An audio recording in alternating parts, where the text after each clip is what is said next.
Keir Starmer fueled further violence as citizens were outraged at his laying the blame on far-right thugs in an ironic twist as he attempted, and failed, to curb rising tension in the UK. Today, we are taking a closer look at a recent development in the UK where Keir Starmer has recently been accused of violating the Online Safety Act. He allegedly spreads misinformation about recent instigators of recent riots all across the UK. He laid the blame squarely on what he called far-right thugs as the main culprits behind the violence. However, what critics spotted was that the information Keir Starmer presented may not be entirely accurate. In fact, his misrepresentation and mischaracterization of the situation may further fan the flame and escalate civil unrest. He claimed that these riots were organized by far-right agitators, many of whom came from outside the areas where the riots took place. It was not true at all. And so, his stance against spreading hate and violence actually ended up doing the opposite. The Prime Minister himself may be guilty under the Online Safety Act, as he knowingly published false information, on live television at that, which has harmful effects. I utterly condemn the far-right thuggery we've seen this weekend. Be in no doubt, those that have participated in this violence will face the full force of the law. The police will be making arrests, individuals will be held on remand, charges will follow, and convictions will follow. I guarantee you will regret taking part in this disorder, whether directly or those whipping up this action online and then running away themselves. This is not protest. It is organised, violent thuggery, and it has no place on our streets or online. Right now, there are attacks happening on a hotel in Rotherham. Marauding gangs intent on law-breaking, or worse. Windows smashed, fire set ablaze, residents and staff in absolute fear. There is no justification, none, for taking this action, and all right-minded people should be condemning this sort of violence. People in this country have a right to be safe, and yet we've seen Muslim communities targeted, attacks on mosques, other minority communities singled out, Nazi salutes in the street, attacks on the police, wanton violence alongside racist rhetoric. So no, I won't shy away from calling it what it is, far-right thuggery. To those who feel targeted because of the colour of your skin or your faith, I know how frightening this must be. I want you to know that this violent mob do not represent our country, and we will bring them to justice. Our police deserve our support as they tackle any and all violent disorder that flares up. Whatever the apparent cause or motivation, we make no distinction. Crime is crime, and this government will tackle it. Thank you. In this video of his speech a few weeks ago, Starmer called recent unrest as nothing more than far-right thuggery, and he made a promise that anyone who participated in this disorder has no justification in doing so. He also went ahead and called it a crime, and that arrangements with law enforcement have been made so that those arrested for involvement with these so-called crimes will be convicted very quickly. It is worth noting that, while arson, breaking and entering, and violence do happen as he described, not all of them were committed by what he called far-right thugs. Many can attest to the fact that there are just as many Muslim militia patrolling the streets with weapons in full display, and the police did nothing about that. One could argue that because Starmer pinned the blame solely on the far right, he is basically encouraging Muslims to lead a counter-protest, to form mobs, and to identify and attack those they think are far right. So, Starmer's misinformation there could actually incite more violence instead of bringing peace as he expected. Critics were hasty to point out that recent unrest is far more nuanced than just a group being unhappy that there are immigrants in the country. The situation is far more nuanced than just a bunch of far-right agitators. Let us not forget to consider other factors like social and economic problems that the UK is currently facing that may actually be the root of the problem. But Starmer found the perfect scapegoat to, as some would claim, further his political agenda by rallying the support of those against extremism. But is this really the way to go? Or is he so desperate for another term so as to spread misinformation to cement his position?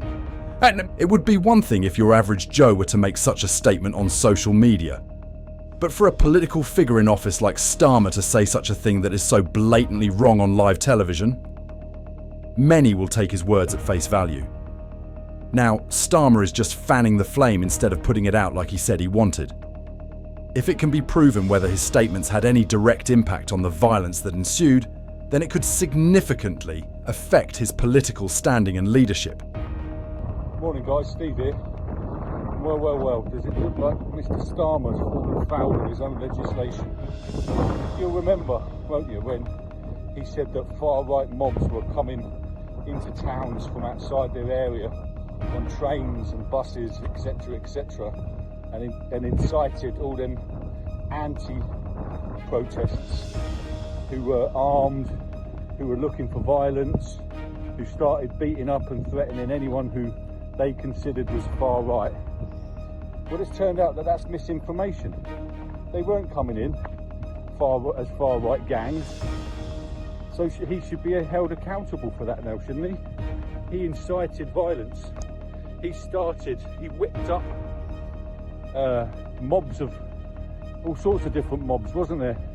Who then created violence on our streets and threatened people and beat people up and patrolled their own areas without police. So yes, he needs to quit now. And then secondly, this morning, you'll also remember that when he said all these far right mobs were coming in, that he was going to maybe use a standing army. Now when you look into a standing army, that means members of the army, reserves, etc., and also volunteers.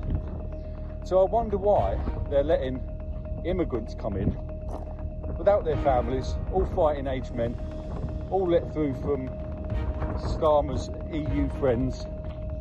What could possibly be in the pipeline? What do you think?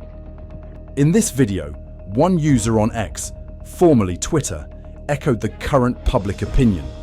Remember that the Online Safety Act was partly enacted to regulate speech. Anything that is deemed harmful is suppressed, or so they say. Isn't the very fact that Starmer incited violence with his misinformation should be scrutinised? Shouldn't he be held accountable? Tommy Robinson, the author of The Post, also pointed out that the riots were not caused by far-right gangs coming in trains from outside the areas. So, Starmer effectively encouraged all sorts of different mobs to patrol their streets without police, threaten and enact violence on people in the local area. If that were to happen, who do you think Starmer will blame? Tommy also pointed out that Starmer mentioned using the army to control the far-right protesters, including the reserve and volunteers.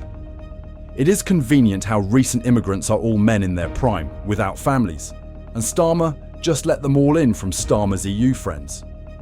It makes you think about what else Starmer has in the pipeline. Starmer's gross oversimplification of this complex situation may spark more violence. Instead of addressing economic grievances, social inequity, and dissatisfaction with government policies, Starmer instead placed the blame solely on far-right groups who may have nothing to do with this problem at all. This creates a one-dimensional understanding of the situation. Not to mention, it is clear that Starmer's political gambit is to leverage support from those who oppose extremism. Still, When political leaders throw labels like far right to anyone who is even slightly opposed to immigration or crime, then they effectively alienate that group, because not everyone who has those concerns has extremist ideologies. So those groups may also feel marginalized or unfairly treated just because they have differing but not extremist political opinions. Is it really wrong to have a different political opinion these days? Plus, such labeling only serves to deepen societal divisions, further contributing to polarization in society. If anything, Starmer's careless use of language created an us versus them mentality where people are compelled to choose sides. Instead of addressing societal concerns that plague the UK, Starmer's focus is to lock up people for having different thoughts or saying different things on social media. Experts believe that Starmer is trying to politicise the criminal justice system, as well as what people are saying online, not for the betterment of the United Kingdom, but to give himself the power to implement his own political ideology. To that end, he basically calls anyone who thinks that the rampant immigration problem should be toned down a notch as far right. This move is done to discredit anyone who opposes him. Now, we end up in a situation where you could be jailed for saying the wrong thing on the internet. There are two implications here. For one, you would be sharing the same prison cell with someone who committed murder, a crime deserving the punishment. But yours are not. Another problem comes in the form of opportunity costs. The time the police spend tracking down an internet troll can and should be used to go after real criminals prowling the streets. To a lot of people living in the UK, this is an upsetting development. It is clear that Starmer is trying to rally people who are against extremism to his side. However, his approach can backfire if people see it as a way to downplay the situation or to distract them from the real issues that he failed to address. It is also implied that Starmer could be using the criminal justice system to selectively enforce laws or prioritise certain cases. Let's recall what he said in his speech a few weeks back. He mentioned that arrangements have been made to extradite certain cases, which could undermine public trust in the impartiality of the justice system. Starmer is using superficial concerns about what is being said online to suppress dissenting views through the Online Safety Act or other regulations. One could say that this is an effort not to safeguard the public, but rather to silence opposition or criticism under the guise of maintaining public order or combating extremism. His political gambit also highlights broader concerns about the responsibility of political leaders to accurately present ongoing issues, especially during crises. Starmer and other public figures should know that public statements need to be made with careful consideration of their possible consequences. For now, we do now know the full extent of the impact of Starmer's statements and whether they contributed to inciting violence. This situation also highlights the complexity of balancing strong political messaging without misrepresenting the situation, as well as the need for accountability in leadership. Critics see Starmer's recent statements as a way to shift the narrative away from his inadequacy in addressing the broader systemic issues. It is evident that Starmer is using his position as Prime Minister to shape public discourse and policy in a way that serves his political goals, rather than working to resolve these issues impartially. And that is all we have for you. We will provide updates on this issue and whether Keir Starmer will get away with inciting violence through disinformation as more information becomes available. As of now, the discussion is largely political. Different people have various interpretations of his statements and their impact. People have contrasting views on whether his rhetoric may have worsened tensions or simply reflected his stance against extremism. What is clear, however, is that everybody is divided on this issue, and that may be exactly what Starmer wants.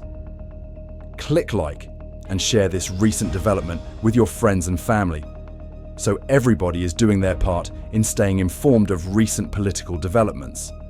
Subscribe and hit that bell icon to be notified when we have new updates. Thank you for watching, and we will see you again next time.